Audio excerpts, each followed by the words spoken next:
असलामुअलैकुम जी। फिर एक ज़बरदस्त शायरी। सब दी माँ आ गई है, ये हरा रंग खा गई है। पंजाब में जैसा कि आपने देखा है, ग्रीन लाइंस जो है ना, वो एक ही बारिश के साथ 9-2-11 होगी। नलायक हुकूमत सब दी माँ आ गई है, ये हरा रंग खा गई है।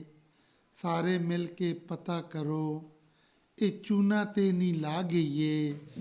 सब दी माँ आ गई ਏ, ਇਹ ਹਰਾ ਰੰਗ ਖਾ ਗਈ ਏ। ਇਹ ਕਹਿੰਦੀ ਏ ਪੰਜਾਬ बढ़ावांगी, मैं ਇਹਨੂੰ ਚਮਕਾਵਾਂਗੀ। ਇਹ ਕਹਿੰਦੀ ਏ ਪੰਜਾਬ बढ़ावांगी, मैं ਇਹਨੂੰ ਚਮਕਾਵਾਂਗੀ। ਲੁੱਟ ਲੁੱਟ ਕੇ ਇਹ ਪਿਓ ਦੀ ਤਰ੍ਹਾਂ, ਲੁੱਟ ਲੁੱਟ ਕੇ ਇਹ ਪਿਓ ਦੀ ਤਰ੍ਹਾਂ ਸਾਰਾ ਕਮਿਸ਼ਨ ਉਡਾ ਗਈ ਏ। ਸਭ ਦੀ ਮਾਂ ਆ ਗਈ ਏ, ਇਹ ਹਰਾ ਰੰਗ ਖਾ ਗਈ ਏ।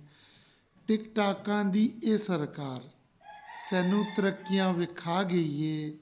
ਟਿਕਟਾਕਾਂ ਦੀ ਇਹ ਸਰਕਾਰ ਸਾਨੂੰ ਤਰੱਕੀਆਂ ਵਿਖਾ ਗਈ ਏ।